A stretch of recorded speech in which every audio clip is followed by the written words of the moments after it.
Bonjour, ici Francine pour les carnets de Francine. Je profite de l'occasion que ce soit vendredi saint aujourd'hui pour faire ma capsule. Je suis allée à la messe cet après-midi, puis j'ai trouvé ça vraiment surprenant. C'est qu'à la fin du prion avec l'Église, il expliquait tout le chemin de croix, chaque station. Et le message qu'il y avait à chaque station, c'était concernant les migrants.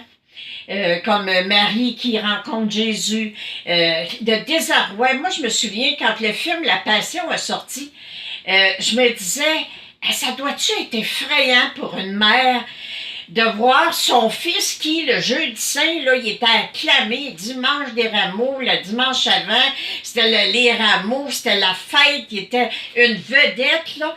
Puis là, le vendredi, là, c'est vraiment, elle voit son fils qui tombe, puis, qui est flagellé, la couronne d'épines. Je me disais, ça doit être effrayant. Et dans le priant à l'église, il parlait, avez-vous déjà pensé les mères, les migrants, les mères qui, pour que leur enfant ait une vie meilleure, décident de s'expatrier, de s'en venir dans notre pays et décident de tout fuir pour que leurs enfants aient une meilleure vie? Et comment ils peuvent se sentir quand les enfants, en pleine nuit, ils ont faim, ils ont froid, puis ils n'ont rien à leur donner. Tout ce qu'ils veulent, c'est arriver dans le pays pour sauver cet enfant-là. Et je me suis promis que j'en entends des choses, on en voit le nombre de migrants qui s'en viennent ici, tout ça, mais je me suis promis que à partir de maintenant, je vais m'informer. Où sont les associations dans mon coin qui reçoivent des migrants? Qu'est-ce que moi je peux faire? Je dis toujours qu'avec notre pensée, on peut faire tellement de choses. Avec nos prières, on peut aider les gens. Alors, dès maintenant, là, je me prends en main, puis je décide de m'impliquer. S'il y a une place que je peux aller pour accueillir, il faut qu'on le fasse. Et puis, on n'est pas nécessairement obligé de penser des migrants.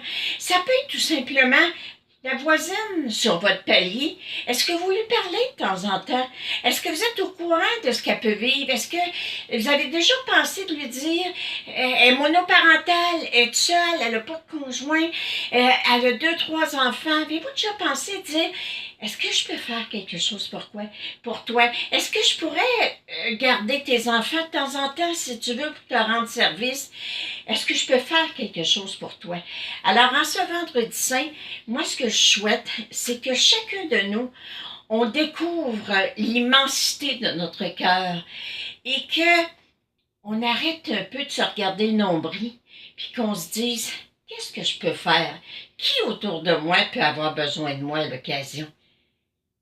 Aussi, qu'est-ce que je peux faire pour moi, pour être une meilleure personne, puis ainsi refléter l'amour autour de moi, pour moi et pour tous.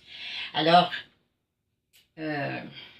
continuez votre réflexion et préparez-vous à Pâques, à dimanche qui s'en vient, qui est la résurrection, et ressuscitez à la découverte de la grandeur, de l'amour que vous avez à l'intérieur de vous, la grandeur de votre âme et la grandeur de votre cœur.